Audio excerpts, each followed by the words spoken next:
Talking in circles, I'm watching in plain view. You caught up and tangled in the web of the world. I wish I could save you. Now you're an angel. The street life, it trained you. Now listen to me, girl. In the web of the world, playing you. Gang, gang, gang.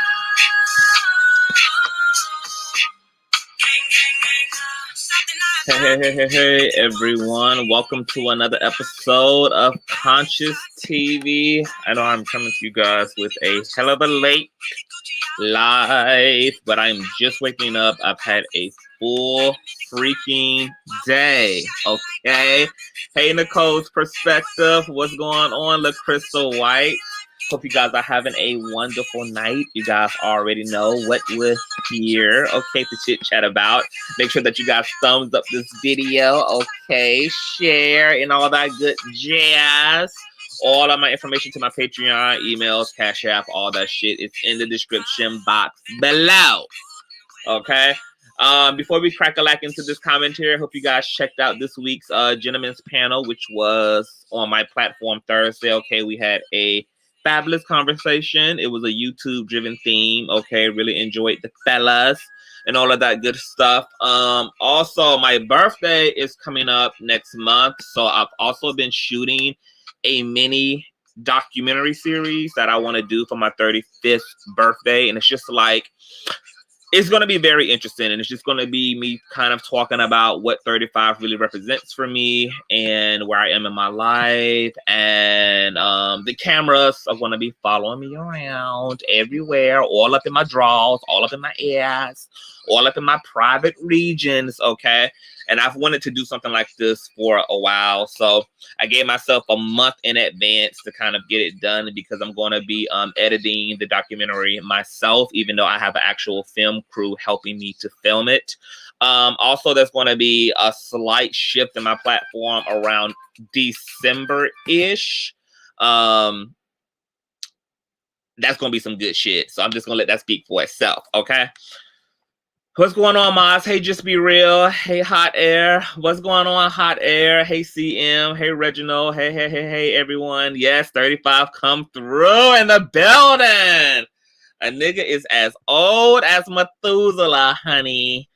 And I ain't even mad at it, you know, because at the rate in which people are dying, honey, I can't even be mad at having another beautiful day above this God green earth. But I don't want to keep you guys forever tonight. I'm sure you guys have some sins and some transgressions to be committing on this weekend, so I ain't gonna hold you too long. I want to talk about the Nene Leakes situation, because I've been seeing it a lot of my headlines and in my timeline, and I know that Nene was supposedly fired from Bravo, but really it was like a manipulation in terms of her being pushed out of Bravo, kind of like when a company don't want your ass there anymore, and instead of them firing you so that you can go and file for unemployment, they instead push you out by minimizing your hours, by reducing your job description to something else. They basically make it so uncomfortable that you pretty much come to the conclusion that your ass don't need to really be there. So you kind of haul ass. So the narrative is somewhere between her being fired, her quitting, her being forced out, and it's a little bit all of the above. They fucking pushed her out because they wanted to fire her ass, but just didn't really want to technically do that for all the dumb shit that's been going on. And you know, I want to speak to that because I got some critiques. Then we're gonna move into the Tasha K, Storm Monroe dialogue.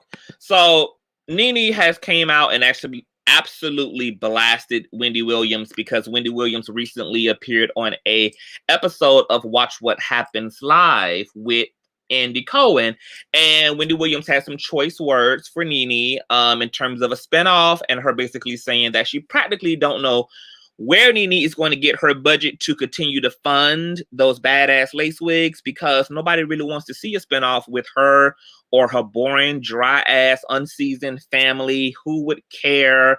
And Wendy pretty much was just like, in a roundabout way saying, bitch, you ain't got no talent. You need Bravo. And hopefully they'll have your ass back in a year or two. Obviously, Nene Leakes didn't take too well to that. So she obviously, you know, the clapback queen herself, she clapped back on Twitter, calling Wendy everything from a cokehead and a crackhead to worrying about, you know, her own dilapidated, expired ass marriage, and basically telling Andy Cohen that he better tread very lightly or else she will be putting that ass on full blast like she did Kim Zolciak. Where is your scooter? Where is your scooter? Where is your scooter, Andy Cohen? Okay, so she sent out some firing shots. And she also then took it a step further. Maybe she thought about the fact that she didn't want to burn the Bravo Bridge too much. So she did a video on her YouTube channel where it was a bit more refined. She was still pressed. You can tell she was definitely still, I said what I said energy was still there. But it was like more refined because she was also just like, look, I want to bow out gracefully. Don't fuck with me. You hoes already got me on the edge and I will snatch a bitch up out of her scooter. Okay? Out of her scooter if you want to apply the pressure, girl. So give me 50 feet and social distance from me, bitch. Or else it can be on and crack-a-lacking. Now, from there, she also went and did an interview with the, I believe, the Tamron Show. Is that the young lady's name, the Tamron Show? And Nene was in tears and distraught. And I want to talk a little bit about that interview as well. So first I want to say this. Sadly to say, I don't really give a fuck about the Andy Cohen. Yeah, the Tamron Hall Show. There it is. Thank you. It's all hot air. I don't care about the race, Andy being racist. What I don't like about, like when we get into these eras in society where maybe we're doing the Me Too movement thing, maybe we're doing the female empowerment thing, maybe we're doing the Black Lives Matter thing, maybe we're doing the transphobic and homophobic thing, the black coonery ass people who didn't have no problem sucking Massa's dick when he was throwing them some really good snacks, when he was paying them a really good check, when he was putting them on, when he was taking them from off of the field and allowing them to be an in-house nigga, they didn't have a problem with selling their souls. They didn't have a problem with working for who they now are saying is a covert racist. And I personally I have no sympathy for those type of Negroes. I have no sympathy for the type of niggas, okay, who sell their soul to motherfuckers. You want to work with a wicked ass motherfucker. You want to work with a thieving ass motherfucker. You want to work with a transphobic ass motherfucker. You want to work with a racist ass motherfucker. Long as it's benefiting you, it doesn't matter if you're also seeing this racism so-called and allegedly perpetuated in other dynamics between other castmates in the massa. But now that massa is throwing you out by your wig, like Trump did to Omarosa, all of a sudden now you want to peddle to the black community and you want to have a tell-all book and you want to, expose Massa. Bitch, you've been sucking Massa's dick. Okay, since you had your original nose. Since you had your original nose. And it was all good and it was all gravy, okay? Until Massa realized that it was a bunch of other bitches who can cook just as well as you and that you pretty much are disposable, girl, because you ain't offering nothing that can't be sustained without your presence. See, when Nene thought she was bigger than life, when she thought she was that girl and she wanted to make the girls on the show feel like she was the most accomplished and she was cashing Donald Trump checks and she wanted to go on to Dancing with the Stars and she wanted to dance with the moon and she wanted to go and do TV and do Glee and, she was really in her bag and really feeling herself. That's where she really fucked up at. Because all those little sideline gigs completely caved in and the bitch had to end up returning to her grassroots, okay? But the issue is when she allowed her arrogance to convince herself of the reality that she could sustain and survive without Bravo, She gave Bravo the opportunity to see what the ratings in the show looked like without her. And the fact that the season's ratings remained at an even kill level. Oh yeah, baby, why would we indeed be paying you the same amount of money when we thought that you were the one holding the show together? We thought that. We believed that because at that time, that's what it looked like. But as soon as your ass took a break, honey, and we got to see that the views were evened out, honey, and we got to see that the subscribers and the followers and the viewers were still checking for Portia, honey, and checking for Candy, honey, and checking for the rest of the girls, honey. Oh yeah, now we can pay you Candy's rate or pay you Portia's rate, girl, because you ain't got no more of a star appeal and the fans ain't no more here for you than they are for everyone else collectively, okay? But see, that wasn't what Nene was expecting. So then she had to spend time not filming. She had to spend time missing the first 4 or 5 episodes of each season she came back with because she was in the board meeting room sucking the dicks of the producers, metaphorically speaking, that is. Trying to get her pay rate together, because they didn't want to cut her them type of checks, honey. Since you were cashing Trump checks, bitch, that's where you need to go. Maybe Trump is looking for a new overseer, honey. Maybe you can go and apply for the position that Omarosa is no more good at. Yeah, maybe you can go and follow up in her kitten heels. Those Trump checks. Another overt, narcissistic, racist motherfucker that you had no business working up under, whose brand you had no business elevating. See, it's interesting to me that Nene all of a sudden has these crocodile tears and she wants to really sweat it out and she wants the public to feel sorry for her. Not only are you now saying that you followed up and played the fiddle and played stupid to get a fucking check because Andy is an alleged racist, but girl, you also were on The Apprentice, openly supporting another ridiculous ass self-absorbed motherfucker. So it seems to me that birds of a feather just end up flocking together. And I know that Miss Leakes thinks that she's cut from a different cloth than a lot of the people that she complain about, but Nene is no different from Feifei. Nene is no different from Cynthia. Nene is no different from an Andy Cohen. She's no different from a Donald Trump. And that's why she's been in alignment with all of these individuals. She is manipulative. She's insecure. She's narcissistic herself. She has zero emotional intelligence. And I'm just not a fan at this point in time. So no sympathy for me, girl. Take your losses.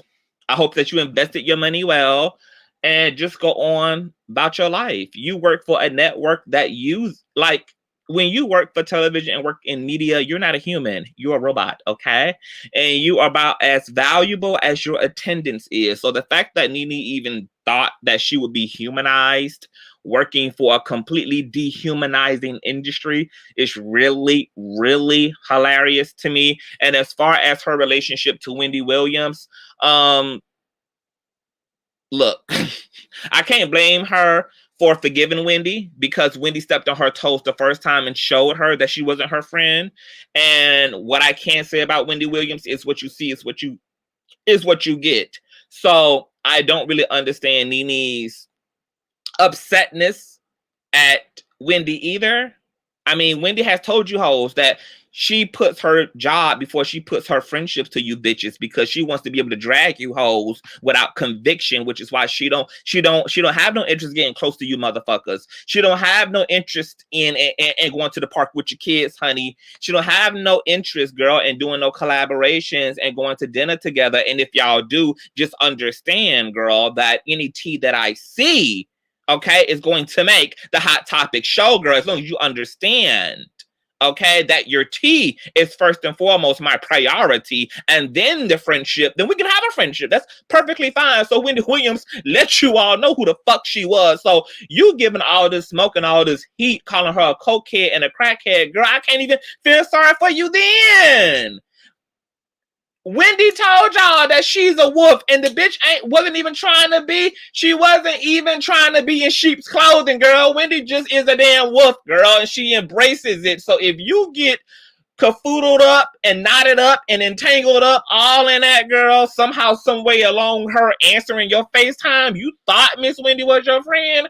That was the result of your low ass emotional IQ, girl. I'm gonna need you to step your emotional intelligence quite the fuck up, Nene Leakes. You are too grown and your nose is too big, girl, for y'all both not to be mature enough, okay, to really just be more wise and intelligent about the way the game goes, girl, because you have made Portia and you've made Eva feel like, you know, and even Miss Cynthia, you know, you paraded yourself around as the girl who was big boss. You were big boss. But it seems like you've been the dumbest and the most unaware of all the girls. You helped to launch this franchise, and yet you allowed the game to play the fuck out of you, boo. I'm gonna need you, Nene, to just sit the fuck down, please. Just, girl, just have several of all the seats. I love you, girl, but you honestly are embarrassing yourself right now. And then you wasn't even crying on the Tamron Hall show, girl. Like, we was all like fucking zooming in to the, you know, to the eyeballs, girl. They were as dry as the Sahara Desert, girl. Like, what was you having? An inner cry? Was it a inner cry, honey? Because I'm just like, are you kidding? Are you kidding? And I've been wanting to tell you this for the longest, Black woman. I love you, but your makeup, can we bring it 2 shades down? 2 shades down, baby. From the neck up, it always looks like you need a whole separate license to drive around being whomever that is from the neck up, girl, because your hands look like the complexion of Whoopi Goldberg. But from the neck up, honey, you're giving me Faith Evans tinge. You can't look like Faith Evans from the neck up and look like Whoopi Goldberg from the neck down, honey. You can't sit up in all them bright lights looking all fucking 2 and 3 tone like that, girl. Like, and you see the playback, Nene? You see the playback? You sit in front of real good HD lights and real expensive shit, unlike what I sit in front of, girl. So you have the coin and the equipment and the resources, girl, to have your skin tone matching everywhere. And I just can't believe that none of your friends have just told you what it really is, girl. The fact that the rest of the housewives let you get in front of the camera looking like that, girl, I'm gonna have to drag them hoes too, because them hoes ain't your friend either. They're not your friend either, boo.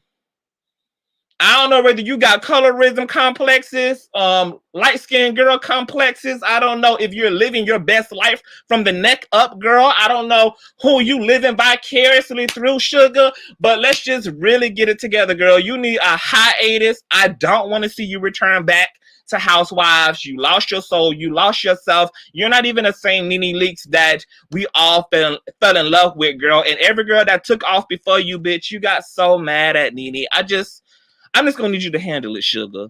And not on the Tamron Hall show, girl. Maybe on a real exclusive episode of Iyanla, Please Fix My Housewife Shit. Maybe in a year or 2, girl. Let Iyanla get you right on together, honey. Right on together. That'd be real nice. So, Nene, it sucks. You're in a tough situation. But honestly, I'm not buying this racist shit. I don't care about you coons who Massa finally turns on when you've been aware of who the fuck Massa was in his nature the whole time. Suck my ass. I literally will only waste my energy on actual victims of circumstances. And Nene Leakes, you are not that, honey. You just thought that you just thought so head of yourself and so well of yourself and so big of yourself. You just thought that kind of favor, that type of immunity was just going to just, cover you from head to fucking toe. You just thought that dog would never come back around to bite your ass, even though you saw his fangs chew off into everybody else's ass, because you haven't been the only chick who's been mistreated by the franchise, okay? Bravo allowed you to get away with calling Claudia Davis all type of a mixed mutt, all type of a half-breed, with her being a biracial woman. And, and she came and she went, honey. She came and she went. How do you think Claudia Jordan feels? How? Maybe her and her Bob and you can go have a conversation. Her and her Bob and you and your nose, y'all can go have a sit down now. Because see, you being humbled. And it's honestly nothing more vindicating than seeing a narcissist be humbled, because y'all can never take it, baby. Y'all can swing that shit and dish that shit, baby. But when it come back around, honey, y'all want to come on camera two-toned, having an inner cry, all upset and pressed, playing the victim, honey. And do you know what a narcissist? Do you know what a disappointed narcissist is? A disappointed narcissist is simply a victimized criminal. That's all. Like, bitch, you're wrong all across the board. And even if you're being done wrong in this instance, karma has evened that shit out, because you've been wrong in how many other instances? So now that you are actually a victim in situations, it doesn't even count, girl. It's just karmic debt. You're paying it. Goodbye, Nene. Now, on to Storm Monroe and Tasha K. I did a post the other day, and it's in my community feed. Let me see if I can actually bring it up, okay? Because I want us to have a real conversation about this thing, honey. And I might put the StreamYard link up in this piece so you guys can come on and give your opinion if you want to, because I really want to understand what's going on. 4 days ago, I made a post about Storm Monroe and Tasha K, okay? And I'm going to read it. It says, shout out to Storm Monroe for his growth, and definitely shout out to Unwind with Tasha K as a mentor and a friend to Storm. For Black talent, we all know how rare it is to find other successful Black talent who's humbled and committed to others aside from themselves. One of the many issues that plague the Black community is a lack of generational transference of wealth and knowledge. And here it is, you, Mrs. K, is breaking the cycle by taking talent under your wing and allowing your legacy to not only be reflected in your own personal work, but in the lives of other content creators who will carry on the torch and also have a sense of community instilled within them. I hope you inspire so many others in your position to reach back, because there is truly enough for everyone to eat out here, and nobody has or ever will do it alone.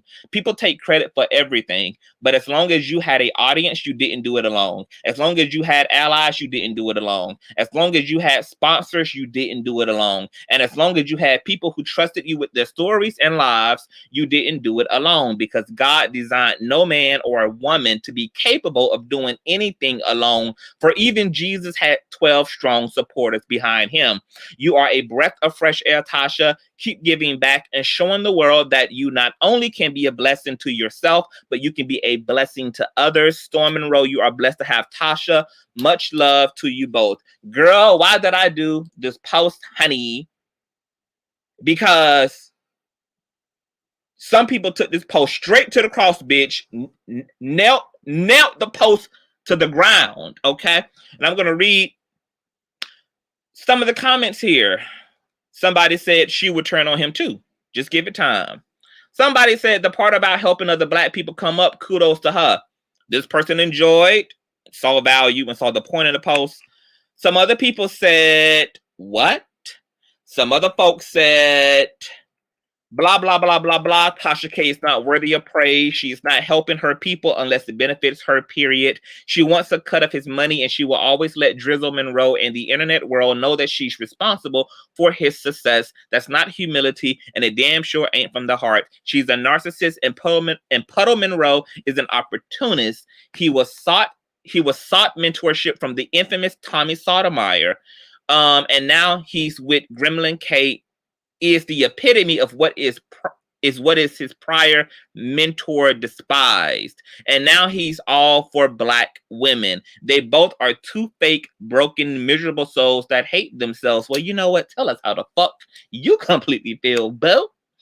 Somebody else says, from what I see, he's come up Jaguar, right? And trust the gossip and the tea you getting from her. She talking about not one of those people. She's been talking about the salacious reporting that y'all do. Trust, stick to podcasting, because the powers that be is going to make sure that y'all stay right where y'all at, because they will not touch you with a 10-inch pole. So stay YouTube profiters forever. Someone else said, Storm used a black woman for a come up when he used to talk trash about black women back in the day. He was Tommy Sotomayor's student, and he was teaching him how to work on YouTube. Okay, so obviously the comments went on and on and on and on in that fashion. Okay, woo, child. There's a lot going on. Ashley says, I love that post. She's a breath of garbage-filled air coffee drinker, okay? Was Storm Monroe really mentored by Tommy Sotomayor? So let me establish this. First of all, I'm not subscribed to Storm Monroe. I don't watch Storm Monroe. I don't know what Storm Monroe's background is. I don't know what his upbringing is. I don't know where he came from or where he even going. I just know that he's here. But apparently, according to the girls, the streets are saying that at one point he was seeking mentorship from Tommy Sotomayor. I guess he was trying to learn the ropes as a blogger and really get put on. And I'm not sure what attracted him to Tommy Sotomayor. Some people are just assuming that what he was attracted to was Tommy's anti-black rhetoric against black women.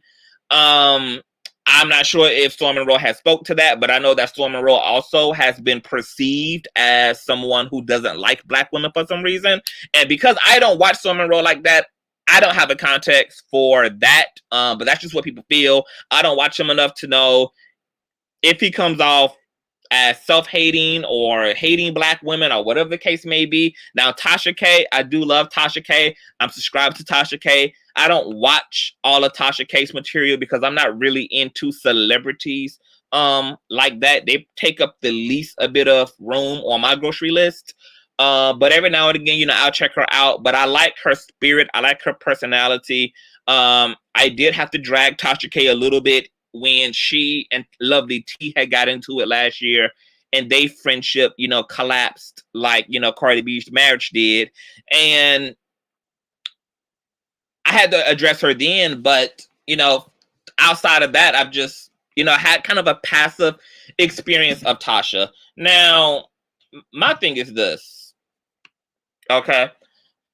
My post was in the context of not having to do with whether someone is talented or not, whether people deserve what they have or not, or whether these are great moral, ethical individuals. The post was a literal post, and it was specifically targeting the value around entrepreneurship. As a young Black entrepreneur who is growing his own brand, shaping his own brand, a lot of us are on our own in this industry. We have zero leadership, zero mentorship. This issue is not just like particular and specific to us as individuals. This is something that's just kind of a issue within within Black culture, where you have a lack of generational transference of wealth and knowledge, where you have Black people who make it out of the system, Black people who become successful in business, they become successful in wealth, and there is no information, there is no knowledge that's passed back into the community in which those Black people come from. It's Black people who completely coined the term that Negro forgot where the fuck he came from. You guys have heard this, growing up. We called Kanye West that a while ago. We thought he was, forgetting where he came from. Now that we know he certainly did forget where the fuck he came from, So when I saw how involved Tasha K has been, like, personally, I don't give a fuck what Tasha K's motive is for for helping Storm Monroe, whether she's doing it out of, self-glorifying herself, whether she's doing it out of spite, toward another content creator. It doesn't really matter to me. What I just appreciated what I appreciate when you strip it all down, when you just remove the skirt and the dress and the bra and you just make the situation completely naked and nude, no motive, no nothing. What I liked seeing at a very basic, simple level was Black talent assisting one another. Because as a Black man, I just don't feel like I personally see enough of that. What I feel I see is a lot of fucking division, okay?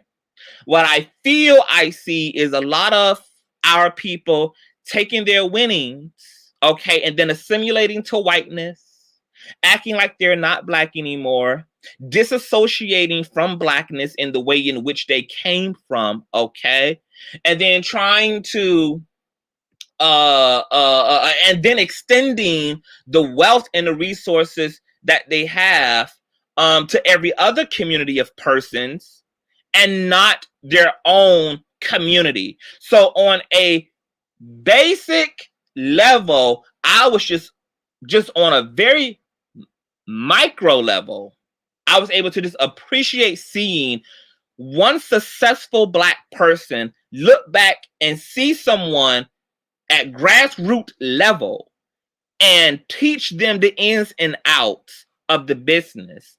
Teach them YouTube's algorithm, Google Accent, help them with their equipment, help introduce and provide the ingredients necessary for this person to have optimal success and potential. And that teamwork and that camaraderie and that togetherness in terms of business, I applauded it. Because how many Black content creators or how many Black wealthy persons do we see literally reaching back to other Black talent, to other individuals in Black? I don't see Miss Tamron Hall doing it. I don't see Miss Whoopi Goldberg doing it.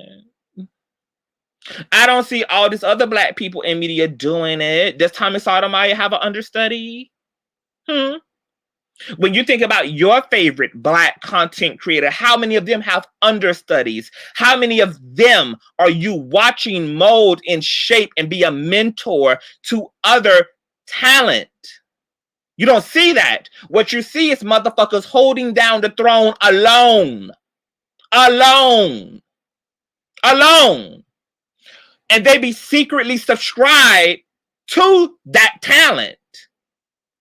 They secretly fuck with the up and coming talent, but their own ego and their own narcissism won't allow them to help anybody who could be as good as them or even maybe better than them get put on. Now, y'all say Tasha K is narcissistic. Maybe she is, but the bitch ain't narcissistic enough to be in her position by herself. And I can fuck with that. Y'all say Tasha K is narcissistic. She's doing it for all the wrong reasons. Don't really give a fuck about the reasons. If nonetheless, she provided another fucking seat for another Black person to be whomever they wanted to be in the chair. Because see, Monroe gets to be who the fuck he want to be in the chair. Tasha K just set him up, but he can knock the pins down however he see fit. Now, whatever he chose to do with what he did with his opportunity, that can be critiqued, and I can understand the critiques from the public about it. But nonetheless, Tasha K opened a pathway for another Black person. And I don't see, and that happens disproportionately amongst our people. And that's a fucking issue. That's a fucking issue. Because the same successful commercial Black talent that has the audacity to utilize their own Black platforms to talk about race-based issues and to talk about the division within our community don't even reflect and represent community in their own actions. They don't even exemplify and personify the attributes of being someone who is truly interested in building up their community, their own. They say it, yes. They proclaim it, yes. Every other video is about how we need to stick together, yes. But how many of them do you actually seeing doing that, for better or for fucking worse? None of them. None of them.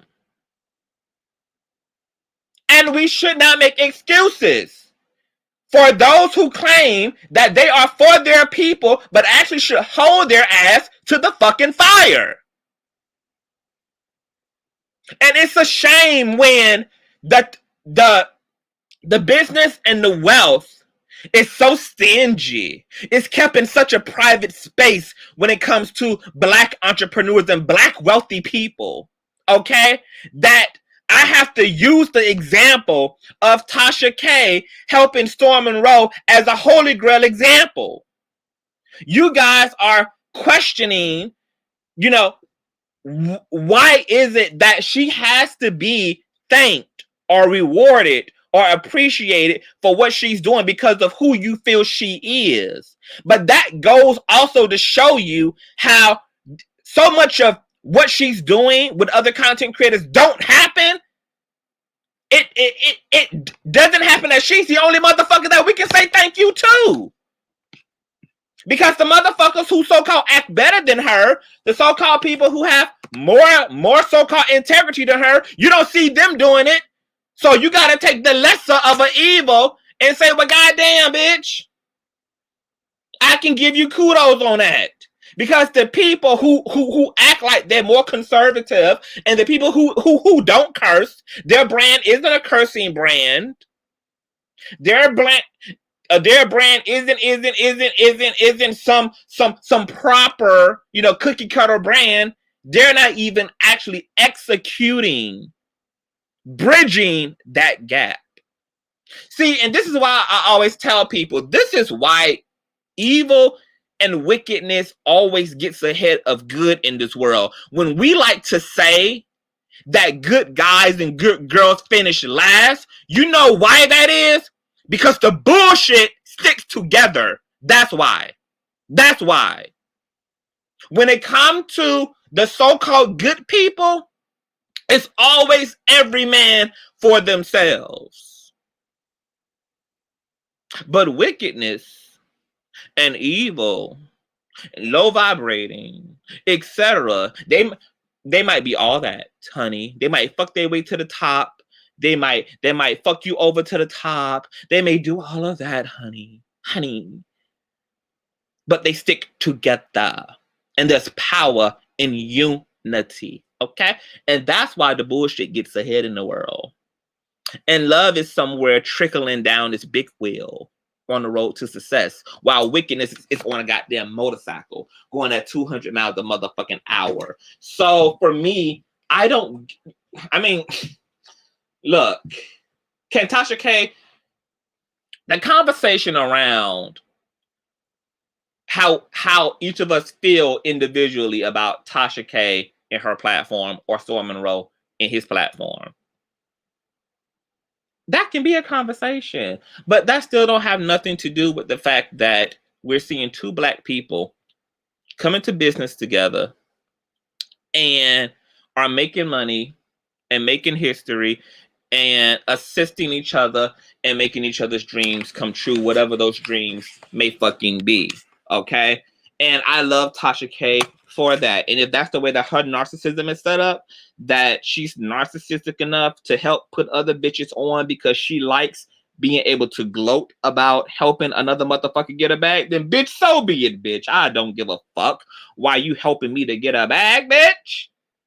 I wouldn't give a fuck about why you're assisting me in being successful. Because at the end of the day, that principle alone is honorable and will benefit the black community if we can just move around all the fucking politics of shit. All the politics of shit.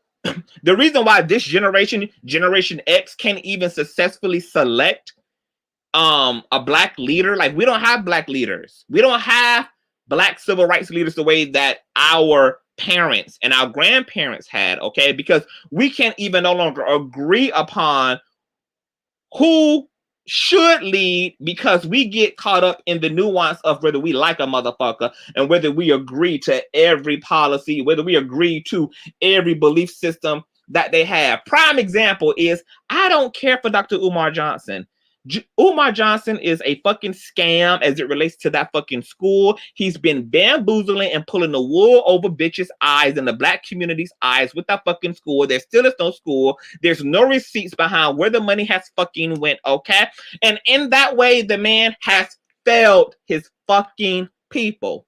But I'm also mature enough to acknowledge and recognize that when Dr. Umar is in his Umar shit, like he was when he was on the Roland Martin show, and he held his motherfucking own. He held his own when he's in public spaces with a microphone and he's talking about what we need and who we are and how white capitalistic patriarchy has impacted the black community and what maybe some of the alternatives are to escaping the system and transcending the system. I have to be mature enough to say he's on his shit.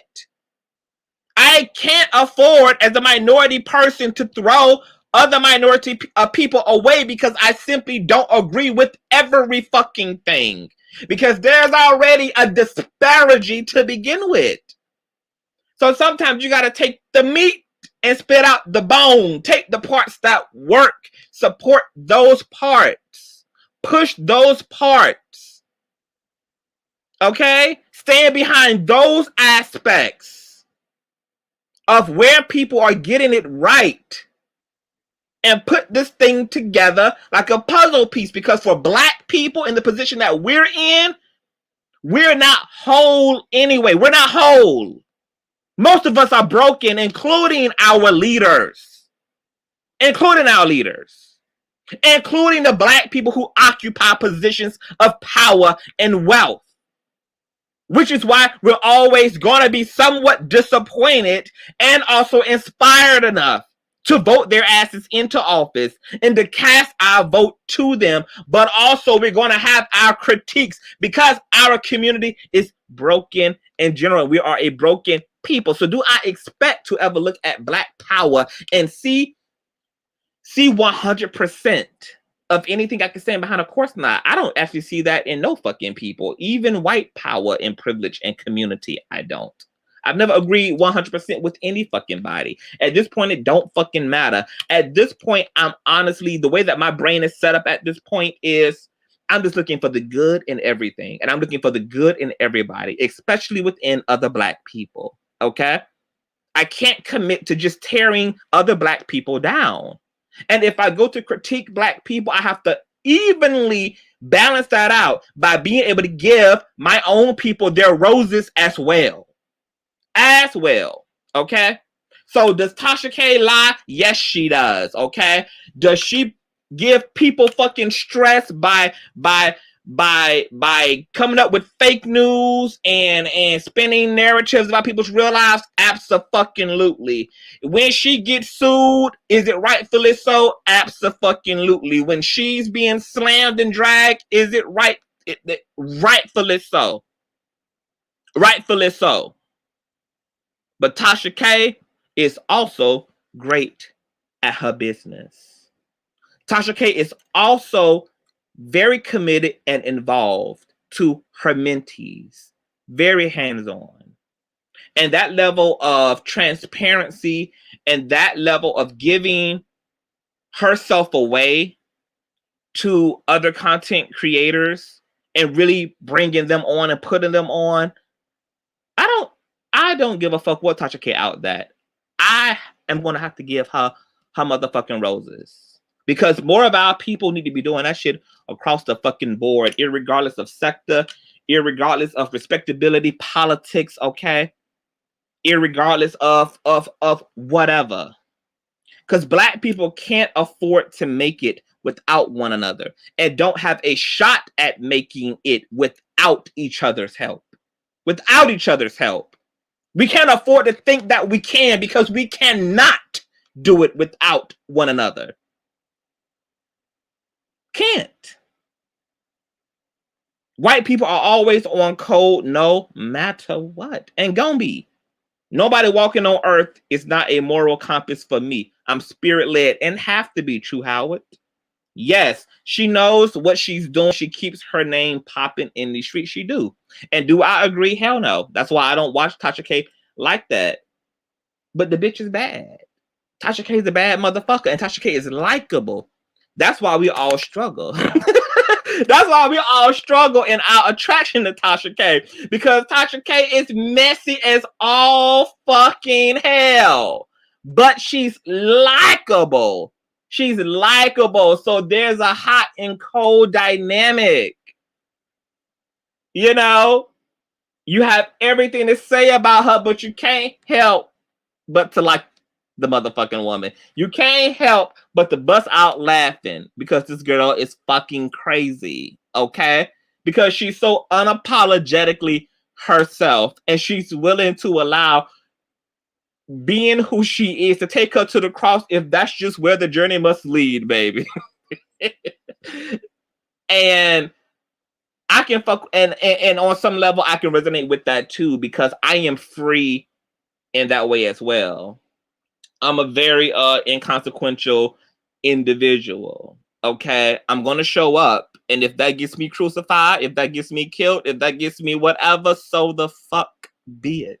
Because I got my freedom papers the day that I found the Lord. And a bitch ain't never looked back, just like Lot didn't when he left Sodom and Gomorrah, girl. When I got my freedom papers, baby, I hauled ass, and I've been a free bitch since. And if you don't like it, you ain't got to love it either. And you can step. That's my attitude. Okay? I was just on the gentleman's panel, and I think there was somebody, maybe from one of the other guys' platforms who was just like, CTV, why you cussing so much? Because I'm free. I'm free, bitch. That's why I cuss so much. I'm free, bitch. I'm not a slave, honey. Okay, bitch? Everything about me as a gay and black male has been completely oppressed in this nation. And now that I'm free, you think I'm going to at the least give up my freedom of speech to make you comfortable listening to me? Baby, it don't mean that much to me, honey. Because a bitch is free, girl. I'm black. My first goal in life is to achieve inner freedom. For better or for worse. And I believe that Tasha would grow the fuck up. She will. Tasha K gives me the tease that she's doing what she has to do. She's doing what she has to do. When she gets on, I think we're going to get a different Tasha. We're going to get a more refined Tasha. But I think that Tasha is just playing the game. The way that she knows the game gets played to get on. And she's just willing to take the temporary losses and the temporary scrutiny in order to get to the level that she knows she's going to get on. And then that's when we're going to see a different Tasha. A different Tasha. I don't think that all of what we see is really who Tasha K is. I think that a lot of it is a part of her persona. It's a part of whomever her idols are. I'm just going to assume that Tasha K looks up to Wendy Williams. She looks up to maybe the Charlemagne the Gods and a lot of people who have been unapologetically black and unapologetically opinionated. And she's been able to maybe study the science of how that worked for them in their careers, because she's not the first one. She's not the first one to play the game in which she's playing it. She's just walking the path that so many other successful black bloggers have walked to get to where they are. You know, now, is that going to be my particular walk? No. No. You know, I have convictions when it comes to certain things, and my ethics and my morals are set up in a different kind of a way. I can get to the same place that Tasha is, but I'm just going to take a different vehicle there because there are also multiple modes of transportation to get to the same destination. Okay. Now all of us going to drive a different vehicle. That's perfectly fine. Some vehicles going to cause more damage along the way of getting where they need to go than maybe some other vehicles on that same road. Okay. Because if you're driving an old beat up ass 1989 Pinto bitch, The streets are in danger, girl. The streets are in danger, boo. It's about to be pothole city, bitch. You dragging that big ass, heavy ass metal vehicle around, girl. Fucking up the streets for everybody else who pushing through in their fucking Ferrari and BMW, bitch. And now they gotta be hitting the mechanic, okay? Because that pothole, that your big heavy ass shit done laid out there, done fucked up my bumper, done misaligned my goddamn tires. But nonetheless, they are just different modes of transportation. Okay? And seeing black people penetrate this system there's a part of it that I appreciate at this point. I mean, even when WAP came out, you know, people have so much to say about, oh, this doesn't represent women, and this doesn't represent blah, blah, blah, and this is such a bad look, and what about the little girls, and what about, you know, what is this saying to, you know, young women and young black women, and blah, blah, blah, blah, blah, blah, blah. And I'm just like, look, black women exist at the bottom of the totem pole in this white patriarchal capitalistic system. So however black women have to create capital for themselves, let them do that. If women want to monetize their sex, if they want to monetize their body in order to produce capital for themselves, so be it. Because when these niggas are selling dime bags, when these niggas are selling weed and selling pills in order to produce a capital for themselves, and then it's glorified in media and glorified in hip-hop and glorified in music, y'all don't rally and protest the same when these niggas utilize patriarchy to serve them. So take all these critiques off of women who utilize patriarchy and utilize capitalism, okay, to transcend the system as well. Because what's good for the goose, bitch, is always gonna be good for the gander. And if you're gonna critique it one way, bitch, you critique it both ways. Okay? So do I personally care if a woman wants to monetize her body, if she wants to escort for a living, if she wants to be a sex worker? I don't. Because the system that is presented to you, that is designed to so-called help you to excel in life, you know, yeah, that college lifestyle, go to school, get a good job. Ask millennials, ask black millennials how the fuck that's working out for them.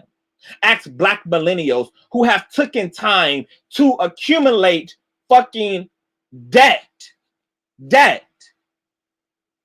get an education, in a system that they have to watch their white counterparts take in their place. Because the system is actually not created for decent black people. It's created for decent white people. White people get to be told, get a job, go to school, get an education, get a good job, you'll have the American dream. That's completely tangible to white America, which is why our president can actually be a college dropout who's also been bankrupt several times, who's also had to close 12 businesses, okay? Who's also committed tax fraud, treason, and everything else in his attempt to reinforce wealth for himself, and can still assume the highest office in the land, aka being the president. When you are white, you get to be a D- student in this fucking country and still be the president. Now, how high is the fucking sky for black people in the same system? Because I believe that Barack Obama had to actually have political experience and had to be a politician and had to have graduated from an Ivy League school, on top of having his first lady be just as educated as him to even have a shot at being the president. See, when you're black, bitch, you have to be perfect to have access to your highest self-actualization within the system. But when you're white, you get to be a bum and a fool and an idiot and scam and scheme and still be a resident in Mount Olympus.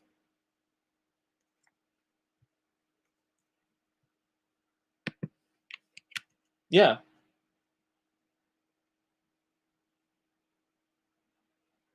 Yeah. Trump became president because of sexism and racism, because that's the system.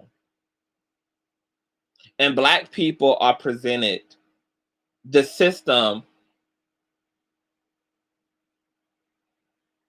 in a fraudulent way. When you go to school and you get an education, they don't teach you about systematic oppression. They don't tell you the statistics.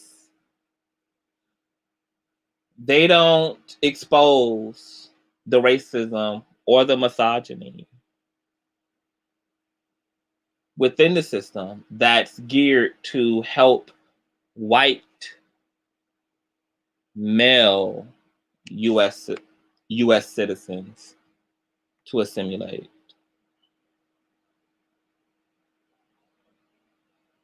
That's like Nene comparing herself to the other white housewives.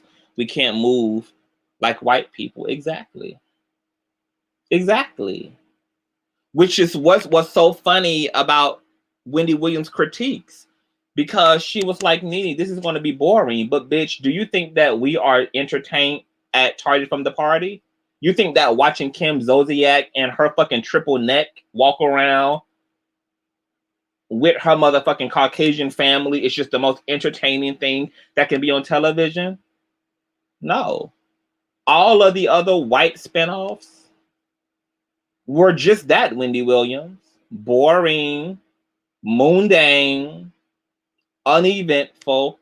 So Nene Leakes just would have been carrying on a legacy of boring ass spinoffs alongside her white counterparts who are not more interesting than Nene Leakes. If anything, they're all equally fucking boring.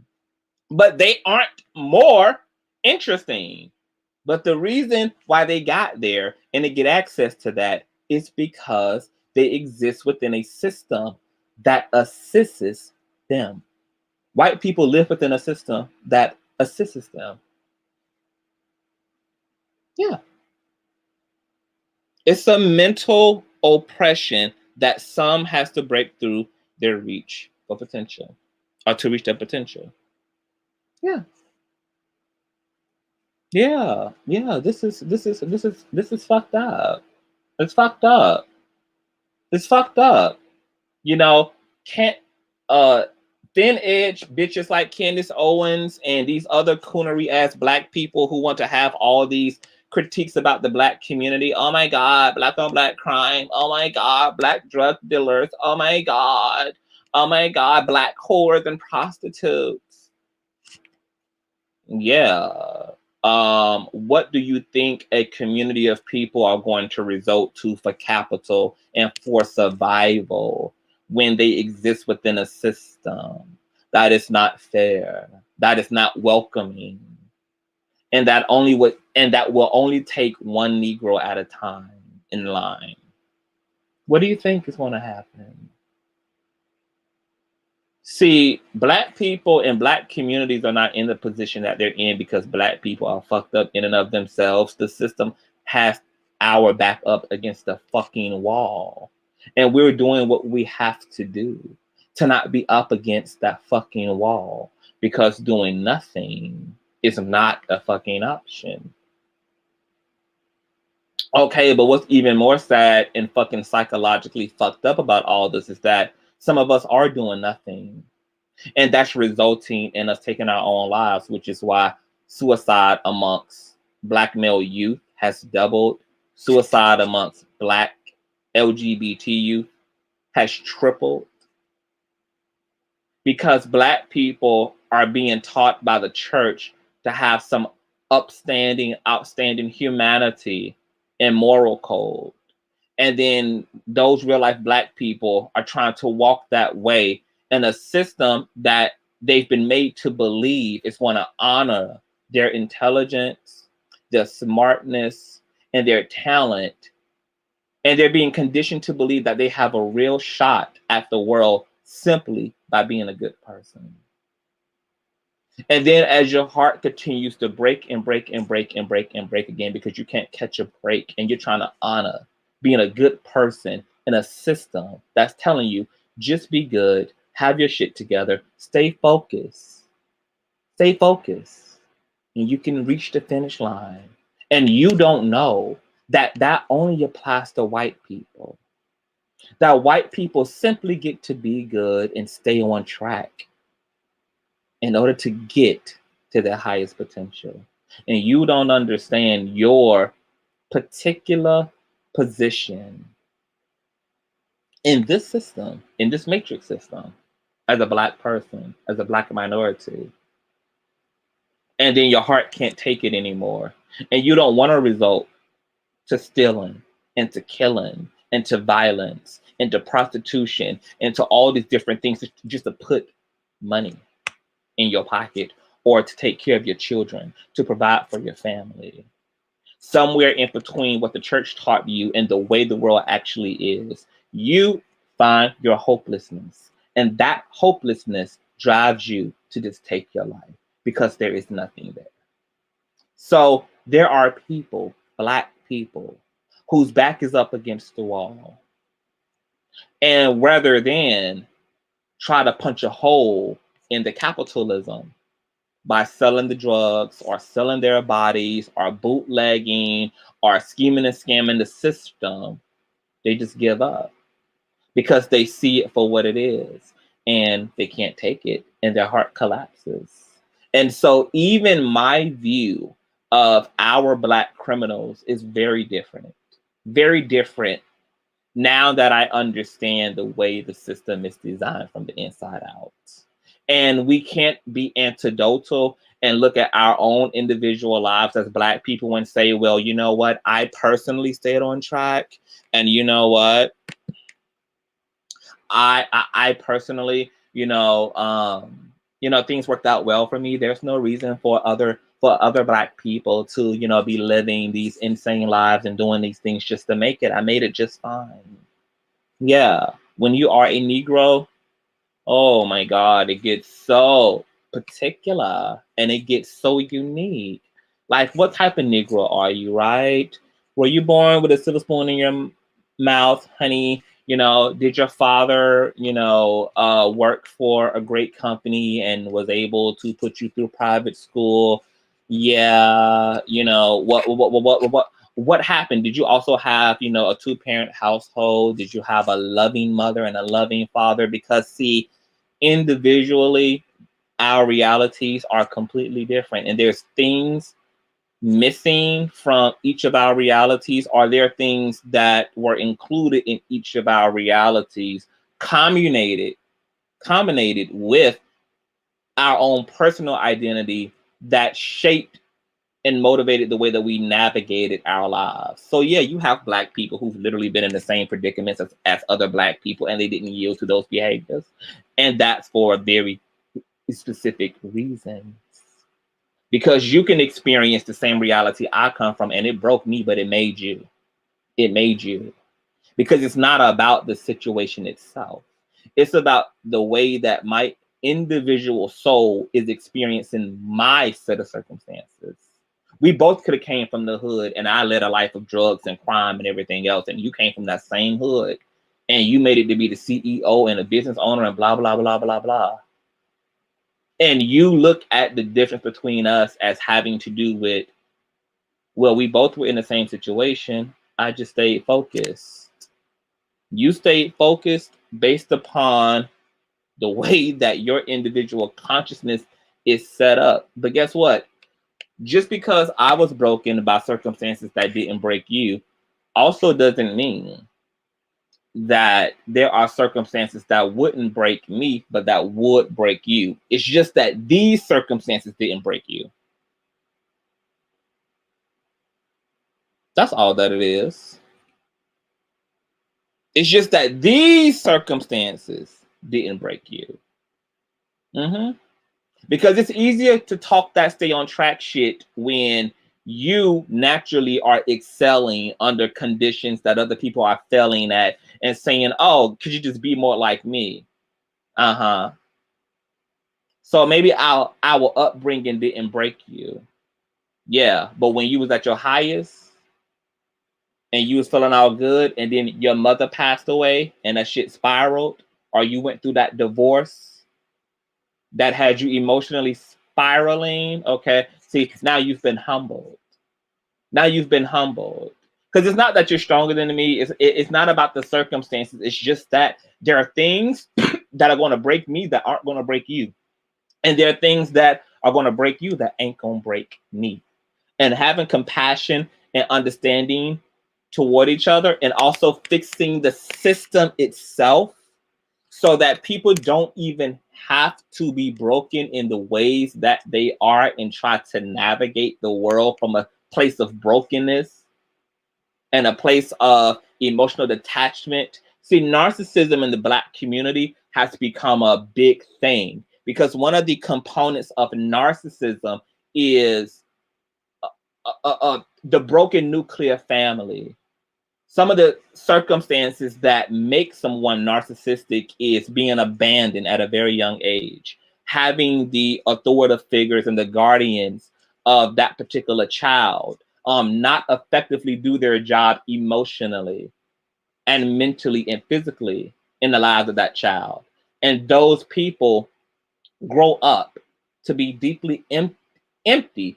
And just like the gay community, because we were raised up and then we self-actualized our sexuality and communicated that to our household and our church and our peers and experienced rejection, a lot of people want to know where the superficiality within the gay community comes from. It's a form of narcissism, because the organic circumstances of having the love of your parents, the love of your community, having those things sufficiently provided to you in your development growing up are lacking. But you have to have some sense of identity, right? And if I can't have an inner identity rooted in a healthy sense of self, that means that I have to manufacture myself. So now I have to know myself, not through who I am in my heart, but I have to know myself through what I accomplish, what I look like, what I dress like, the labels, the master degrees on the wall, the high-rise condo, the high luxury vehicle. Now my identity has to be rooted in that which is superficial, because the emotional and the mental and the spiritual substance that I needed was not there. And it's the same circumstance for ourselves as Black people. We're missing that. We're missing that. Most of us have been raised up in single parent households, and when we weren't, we were raised up in dysfunctional two-parent households. So much was going on, so much attention wasn't provided to us growing up, and the attention that was provided was about control. It wasn't about really cultivating your soul. It wasn't about mommy and daddy assisting you in who you know yourself to be. When we see this issue with LeBron, is it LeBron James? Who is the NBA player who's raising the transgender child? Gabrielle Union's husband. It's not LeBron. Who is it? You guys know who it is. Talk to me. Who is that basketball player? Gabrielle Union's husband. Dwayne Wade. Thank you, D-Star. Thank you. Dwayne Wade. The community who's the most against the way Dwayne Wade and Gabrielle Union are going about their parenting with the transgender child. The community who is the most vocal and feel the most bewildered is the Black community. And it's because Dwayne and Gabrielle have openly stated that they're willing to learn their child with their child. That instead of trying to dictate and shape their child and make their child into the image of themselves, they are just instead choosing to go along the journey of self-discovery with their child. That is completely foreign and alien to Black parents. Like, what do you mean? Because typically Black parents are only wanting to shape their children in the image of themselves. So critiquing Dwayne Wade and Gabrielle isn't even just simply about the trans issue. We know that homophobia and transphobia is a really big issue within the Black community. Because of toxic masculinity. Toxic masculinity was the result of Black men completely being infuriated and throwing a middle finger up to white male patriarchy. So toxic masculinity substituted it. It was a way for Black men to boss up against a system that wasn't self-actualizing them either. So when Black men see other Black men who are not representing masculinity in the way that they think that it should be represented, Black men take it personally because Black men already feel emasculated in a racist white patriarchal system. So when they see effeminate niggas and they see niggas in wigs and niggas in makeup and niggas want to fuck other niggas, they understand or connect their emasculation in this white patriarchy to homosexuality, which is a misrepresentation and a mischaracterizing of what really is going on. But once again, Black men also generally suffer from a low emotional IQ, and not just Black men. Men in general have just very low, shallow emotional range because patriarchy doesn't teach men across the spectrum to be emotionally versatile and to have emotional depth, which is why we've had to come up with sayings like men are from Mars and women are from Venus and the battle of the sexes, etc. However, moving away from the point, we know that homophobia and transphobia is huge in the Black community, but also Black people, we as a Black people, we approach our children from a place of dictatorship. And really it's just us not breaking the cycle, because all that shit goes back to slavery. Massa and racism has not allowed Black people to self-actualize comfortably. And I say comfortably because despite racism being there, Black people have tried to stay in touch with themselves, even with colorism systems existing, even with racism. You know, this whole Black movement now and natural hair and being melanated is rich and I'm Black and I'm proud. That shit happened historically throughout America's history, where Black people were rising up in their afros and taking liberty and taking value in what it means to be Black and to be beautiful. There's nothing new under the sun, but Black people have never been able to do that without resistance from the racist system that they exist within. So Black people perpetuate that same massa complex when it comes to the raising of their kids. It's not about who this child is. It's not about who the soul is. It's about you taking control and shaping this child in your image. And that's actually the most problematic thing that you can do in the raising of children. You teach your children principle. You don't teach them identity. You teach them principle. You allow the child to have access to their authentic truth.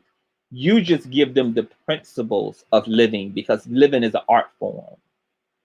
You teach them self-love. You teach them compassion. You teach them self-sufficiency. But you don't try to tell them who they in fact are, because ultimately you will never dictate who that is. And when you try to, all you do is create a emotional schizophrenia within your child. And then when your child grows up and they live in a double life, on one end they want to go to church and praise God, but they want to be a hoe too. On one end they want to go to church and they want to be a thug too. On one end they want to be married to a woman but also be fucking a nigga on the down low. Yeah, that's because of the way that the parenting style was approached. I'm about to have to do a whole show on this shit because we're going somewhere else, honey. But to just draw it all back, Black people, we're doing what the fuck we have to do. And unfortunately, we've been raised by white racist America. So of course our community looks all type of fucked up. Of course it does. Of course our understanding of each other looks all type of fucked up, and it's confusing because it was designed that way. What better way to divide a people than to confuse the people? And how do you confuse the people? Well, you create systems of classism. There's the lighter skinned in-house Negro. There's the darker skinned field Negro. You value and undervalue them based upon superficial components so that they will begin to think that the issue is each other and not the system that's pinning them together. So we have Black men against Black women at this point. We have Black trans women against cis hetero Black women at this point. We have gay Black men against cis hetero Black men at this point. Because when you just create those systems and you sprinkle a little bit of privilege amongst them all, they're all spend so much time fighting for the little bit of crumbs that they are feeding from Massa's table, that they'll never think to overthrow Massa, and they'll never recognize Massa as the issue. They will become predatory toward each other. They will hunt each other down. They will keep each other out of each other's spaces. They will never realize that they all have one common thread that should be uniting them, which is we're all Black, period. And this system is on all of our necks, no matter where our privileges are. Yeah, we can talk about Black male privilege as it relates to Black female underprivilege, but the system ultimately is targeting all of us, even where our privileges are. Okay, the privileges are just designed to make us more blind to the system that has its foot on all of our fucking necks. Are there conversations to be had about that privilege? Sure. Because we got to deal with that shit when it comes to clearing the bullshit out of the way so that we can have relationship to each other. But never to approach the conversations as if the issues stop where we can dismantle the privilege at. Because even the Black people that have privilege, for whatever reason they have it, whether it's hetero privilege, whether it's wealth, whether it's fame, where the privilege is, it doesn't matter. The foot ultimately is still on all of our necks equally. So we got to deal with it. And we got to get through it. But my thoughts, congratulations to Storm, okay? If he is a self-hating Black woman beating Negro, then you know what? Kick ass. Kick his ass. Kick his ass. Do what you have to do. Call his ass out. Challenge his ass. If that's what you see when you hear him, if that's what you see when you look at him, check him. Same thing with Tasha. If Tasha is a narcissistic, blah, blah, blah, check her. Check her. Check her. But I just hope that stripping those things away, that more successful Black people can come back for their people. Come back for your people. Come back the way that Harriet Tubman came back for her motherfucking people. I'm not no longer supporting any Negro who wants freedom only for themselves. If you are not coming back for your people, fuck you. Fuck you. Fuck you.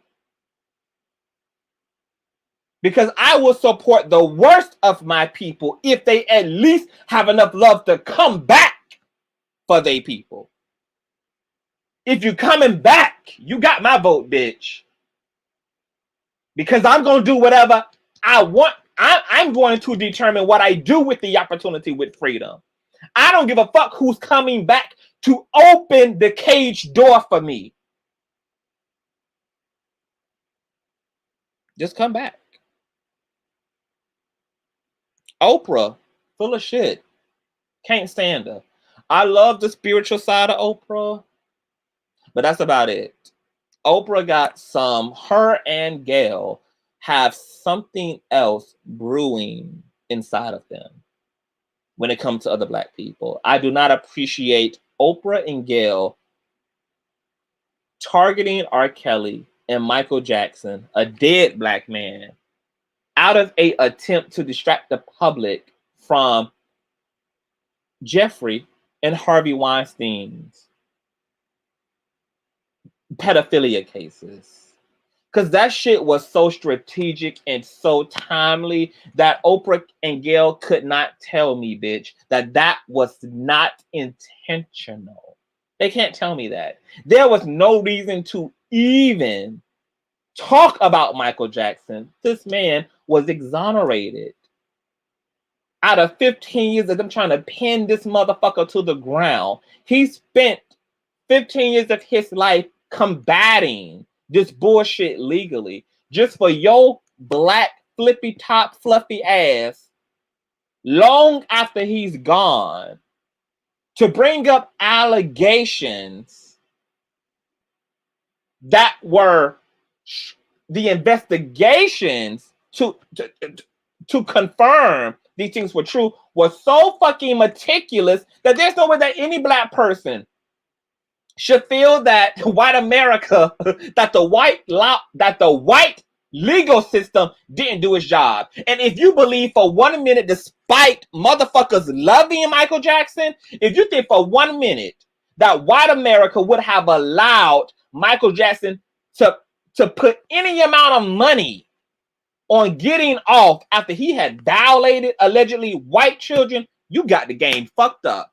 You got the game all the way fucked up. If you don't think that those judges, the DA, did not want to do everything under the sun to make sure that Michael Jackson died in prison, you got it fucked up. And then come to find out that that's exactly what they did.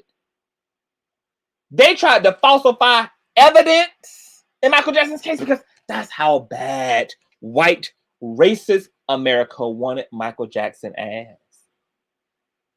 But when God is for you, who the fuck can be against you? So even with all that, baby, even with all that, bitch, Michael Jackson was able to moon the fuck walk away.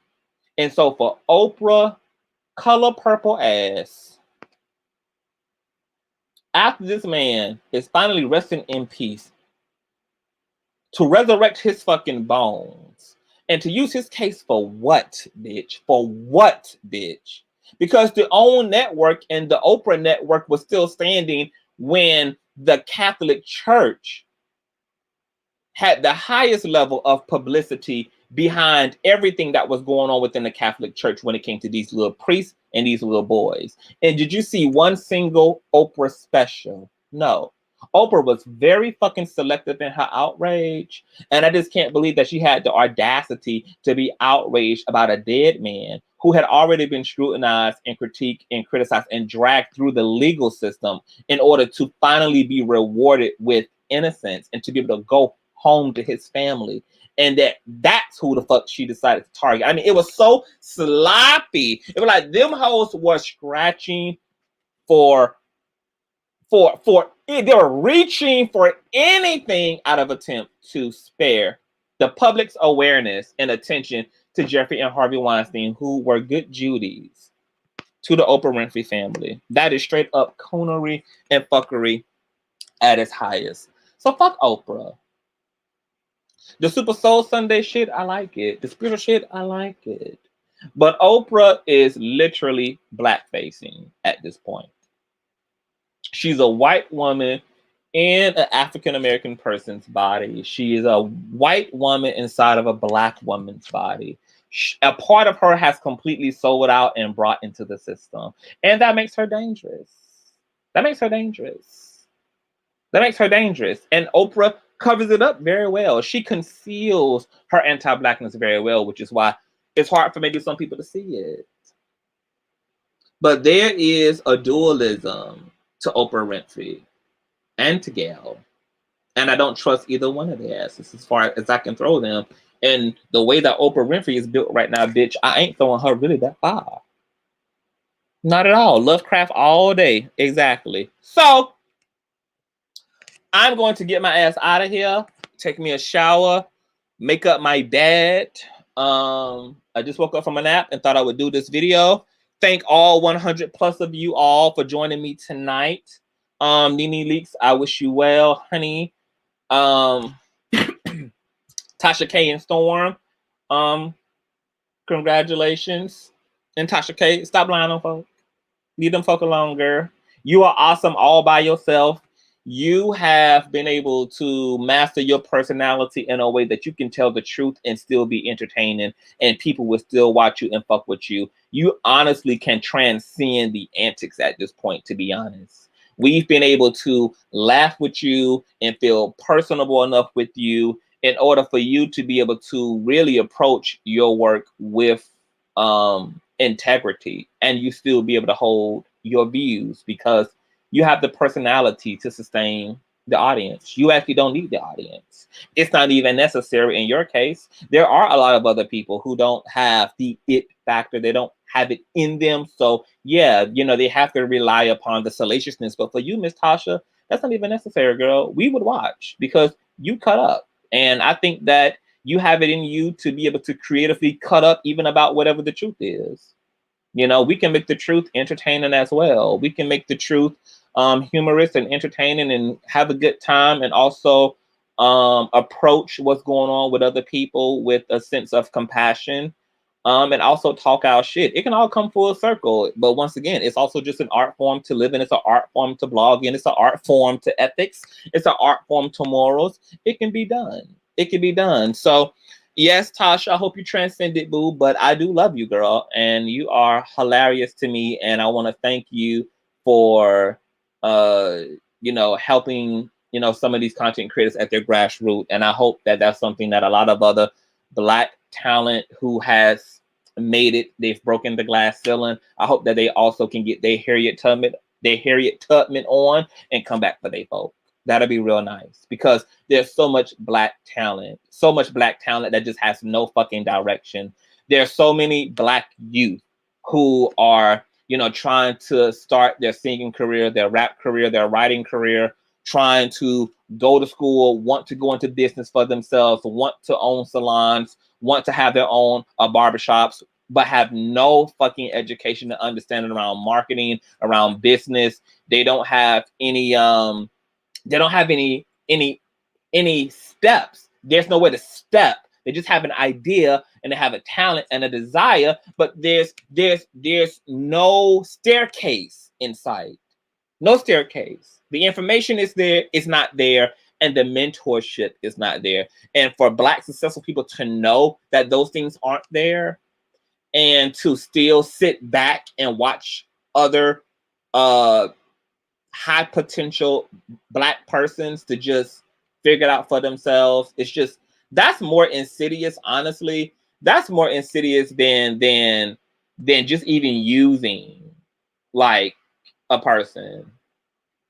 To just watch someone drown, even if you save them for your own selfish reasons, even if you see a motherfucker drowning but you throw them a life rope nonetheless, even if you did that for yourself, even if you did that out of wanting to feel better about yourself, even if you did that so that you could get up in front of News 19 and say, yeah, I jumped in and I saved him, and I was able to, you know, drag him and do CPR, bring him to life. Girl, I wouldn't give a fuck, bitch. As long as you threw me the lifeline, bitch, I wouldn't give a fuck what your personal goddamn motives were.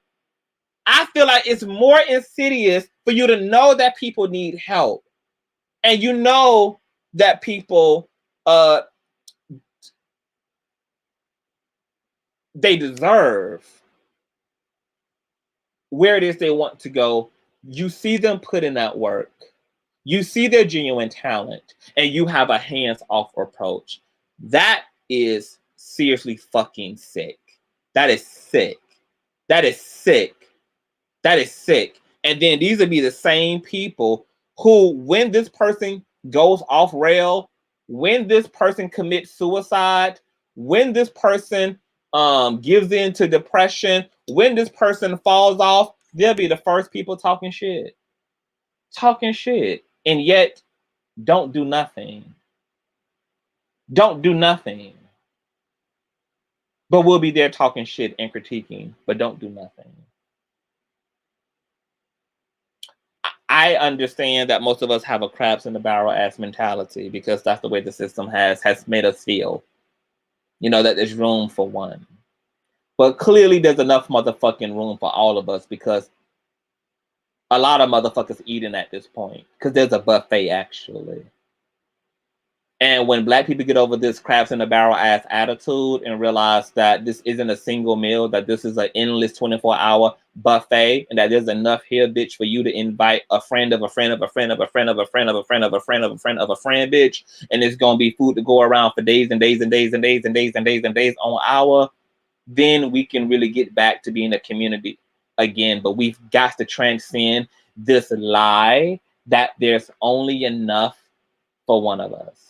And if we trust one another and love each other enough to come back for one another, that means that even if I see you get ahead of me, even if I see you go before me, I won't have anything in me that will draw me to jealousy or envy because I trust you and love you and know that you're coming back for me. So you get to have my support. See, the reason why so much jealousy and all this shit comes into play is because people know that people are going to leave them behind. And it don't be jealousy. We will look at other black people and say, oh, bitch, you're jealous. You're jealous. No, bitch, that's abandonment. That's the manifestation and the frustration of a motherfucker who's been abandoned. And you're labeling their rhetoric as jealousy. Ain't no motherfucking jealousy, bitch. Black people want to see black people make it, but we all want to make it. All of us want that for our children. All of us want that for ourselves. And it ain't enough of us getting our Harriet Tubman on and coming back for each other. And then you wonder why we don't trust each other. And you wonder why why the black community goes to war with each other. We ain't going to war with each other because we don't see it for each other. That is the side effect of community abandoning community. And so people get angry. Angry. Because you could have took me too. You could have took me too. There was room in the back seat for me. And you willfully left without me. And you want me to be happy about it. And you want me to like you and support you for it. And you want everything good in me while you get to be a self-concerned, narcissistic, only committed to yourself as motherfucker.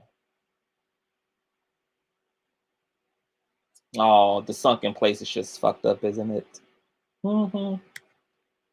Yeah. Fucked up, honey. So, I don't know what I guess the lesson in tonight's commentary is togetherness. We need it. Let's support each other. Stop being afraid that another bitch can take anything off your plate because they can't. Take your brother with you. Take your sister with you. It's going to take that for us to even be unified in dealing with these issues that systemically impact all of us, irregardless of our personal nuances. Okay?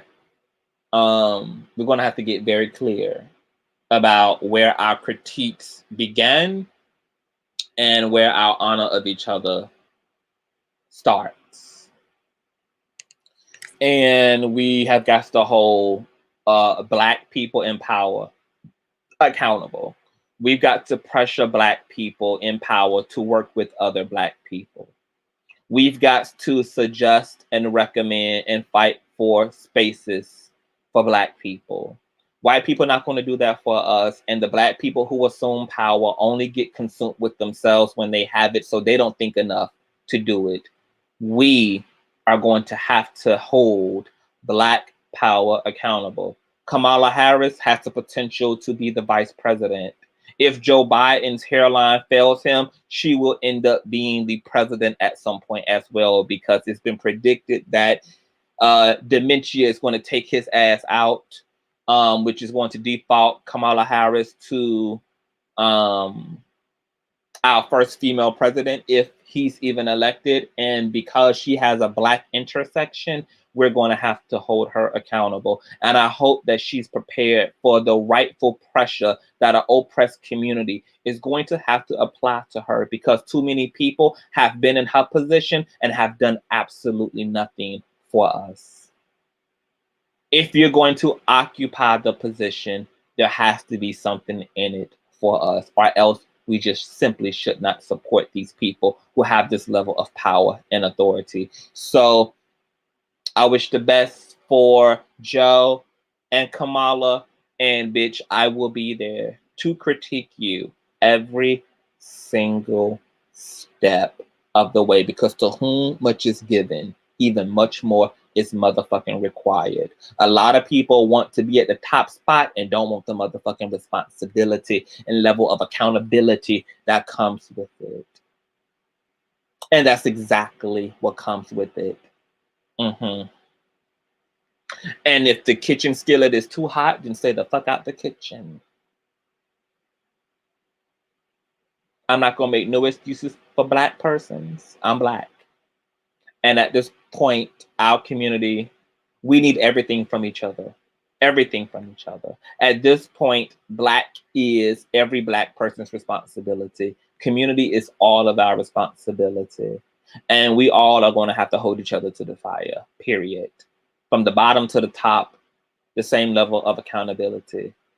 There are literally black people in this system who do not feel like this is their problem.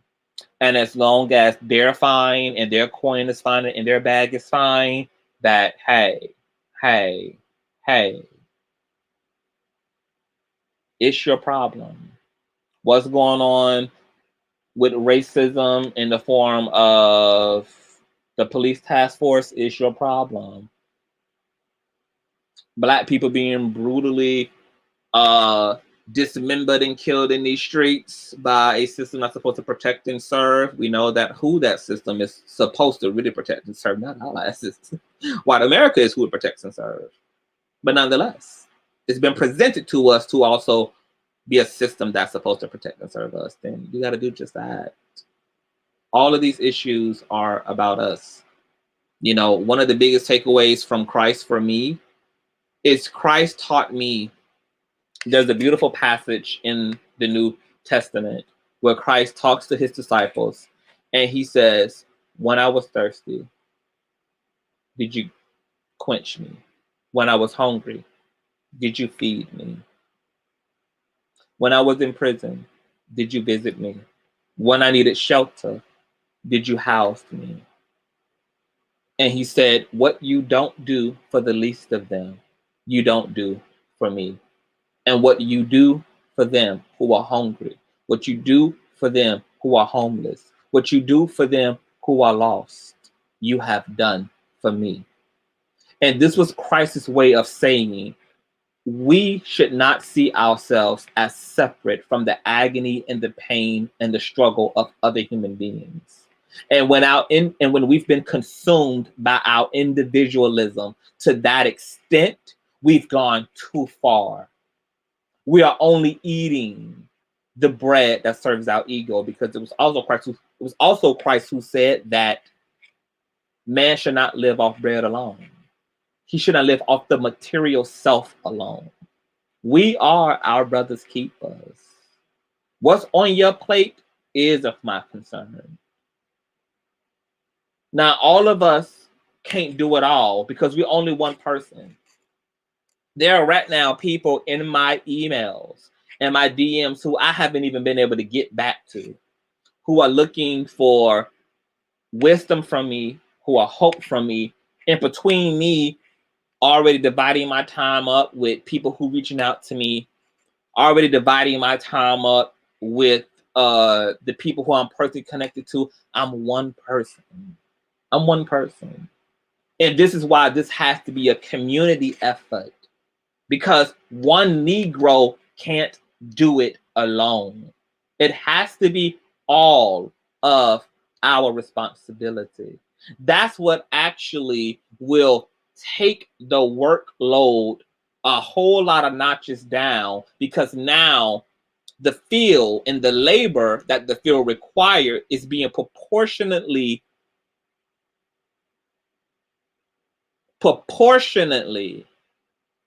distributed evenly, because there are just as many workers as there is field work.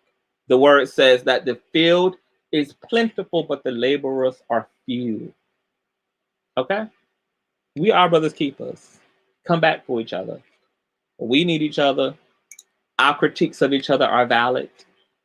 We don't have to have no kumbaya ass community. We have a right to critique each other. We have a right to have an opinion about each other. We have a right to call each other out on each other's shit. But we also got to make sure that we love each other.